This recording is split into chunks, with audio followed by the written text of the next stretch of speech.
guys, welcome back to my channel. It is your girl Chris. This is our monthly wrap-up video for June. Now, June was a great reading month for me. I read a total of 7 books. None of them had below 4 stars, okay? So it was an absolutely amazing month. I hope July will be as fruitful as June was. So let's get into this. We're going to start off with the first 2 books, which is The Inheritance Games and The Hawthorne Legacy. Basically, it's about this girl, Avery Grams. She gets this letter and she has to go and attend a will, right? So Tobias Hawthorne left her his entire estate, all the money, and everybody's trying to figure out why, because she's not in the family. She's not related to them. There's a little love triangle between her and 2 of the Hawthorne brothers. I've never thought that I could go with like a love triangle trope, but I'm enjoying this. And also, I haven't been reading a lot of YA books because I didn't think I could get into it because I thought it was like too juvenile for my taste. But sometimes you just want something that's a little cutesy, nothing that's too much. Anyways, I forgot to rate these. I gave both of these books 4 stars, and I cannot wait to read the next 2 books in this series. Housemaid, okay? This book had its time on Book Talk, BookTube, Bookstagram, all the above. This was like a pretty good mystery / thriller. It's about this girl, Millie. She is a convict who gets hired as a housemaid to the Winchesters. What stopped it from being 5 stars for me was just, this book was a lot about her being a maid, which is totally cool. I really wish that the mystery had been introduced a little bit earlier into the book. You didn't start finding out why things were happening. Like, you had the gardener warning her and all this jazz. Like, you just had a lot of stuff going on in this book, but it didn't stop it from being a great mystery / thriller for me, which is why I gave it 4 stars. The mystery was juicy. The guy was handsome until he was crazy. Forever After All. This is another romance. I kid you not. I was scrolling through my Instagram one day and just a sentence or something that the main guy had said, I just immediately bought the book. I don't know why, but I did. It's about Elena and Alexander.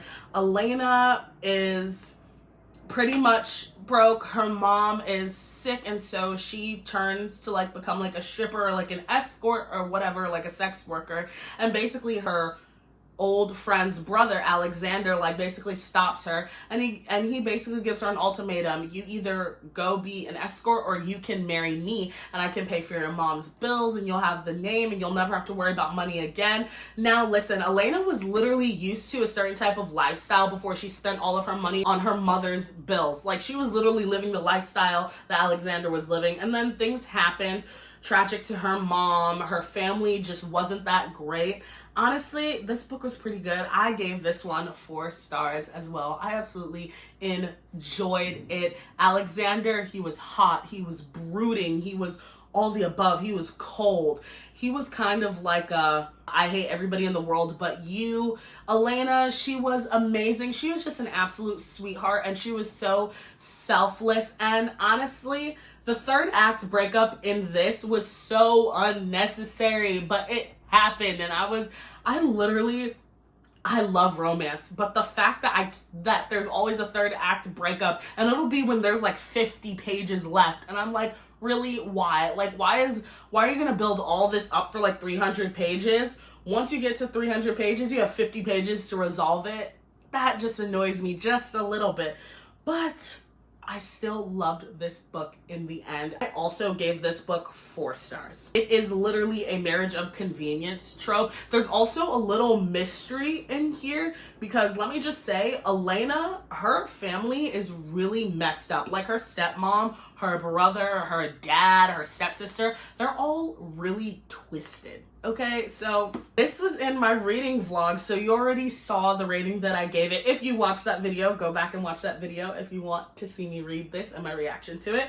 This is The Love Wager. This is the 2nd book to Mr. Wrong Number, so it's basically about Hallie and Jack. Jack is FMC in Mr. Wrong Number. It's her brother. We meet at Jack's sister's wedding. Hallie's the bartender. They have a one-night stand, and then they meet on a dating app, and they basically set up like this little love wager to see who can find love first. And of course, we know how that goes. They ended up falling madly in love with each other. If you saw my review, you would know I was barely about to give this 4 stars. Like, just barely about to give it 4 stars. Because when I tell you, this is what I was talking about, the third act breakup. When I tell you there was like 30, 40 pages left and there was a third act breakup that absolutely did not need to happen, just grinded my gears, because Hallie did not have to act that way. It was honestly a really stupid reason why there was a third act breakup. I'm not going to spoil it. You have to go read the book for yourself. But I did give it 4 stars because we love Lynn Painter. Her writing is amazing. It's just that one thing that's in every single romance book.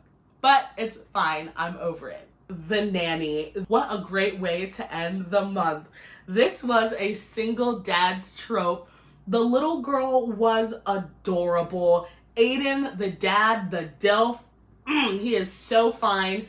Cassie, the FMC, she was literally, like, there is just, I don't know how to explain it. I gave, first of all, 4.5 stars on this book. This book, it was literally so good. Like, Aiden with his daughter Sophie, she was like the cutest thing. She was so sassy, and normally I don't like kids in books because sometimes like they don't sound their age or they're just overall annoying. Sophie was so cute. Really, the premise behind this is Cassie, she used to do an OnlyFans. She signed off. She was now broke, needing a job. She ended up making friends with her neighbor, her older neighbor, Wanda, which we're gonna get to Wanda in a minute because I absolutely loved Wanda. She answers like this ad in a paper or something that Aiden sent out to be a babysitter, to be a nanny, and it was gonna be a live-in nanny, so forced proximity, which we love. And so she ends up taking the job.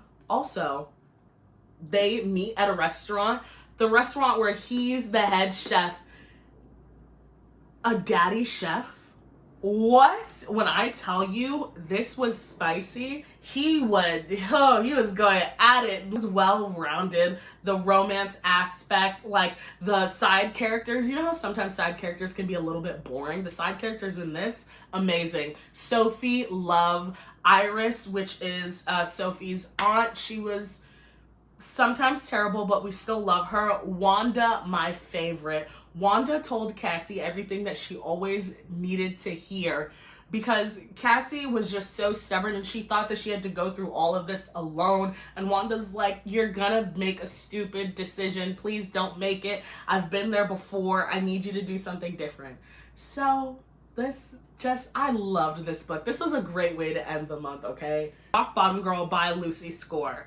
Again, this was in my reading vlog. I was already talking to you guys a lot about it there, but this book got 5 stars. This was my 5-star of the month. You already know how I feel about Lucy Score. Lucy Score is amazing. She's an automatic author buy. This is about Marley. She goes back to her hometown because she loses her job, so she moves back in with her parents.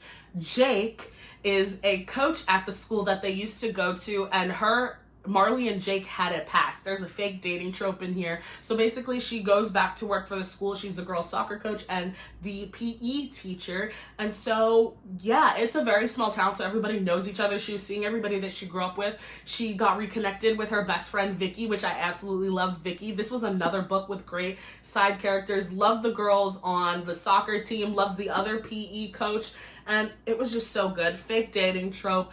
Like, they were able to figure out life together. I loved both family, both Jake Weston's family and Marley Cicero's family. They were just so cute. Like, we loved the uncles. Like, it was just so cute. This was the perfect small town romance, as I've said so many times. Literally the perfect small town romance for me. This was all 7.5 books that I read for June. Thank you so much for watching. Thank you for tuning in and listening to me blab about my amazing reading month. Comment down below, like, subscribe, let me know what other videos you would like to see, if you'd like to see another reading vlog. And there's another video that I'm gonna do that I'm excited to do. Thank you so much for watching. I hope to see you guys again next time. Bye!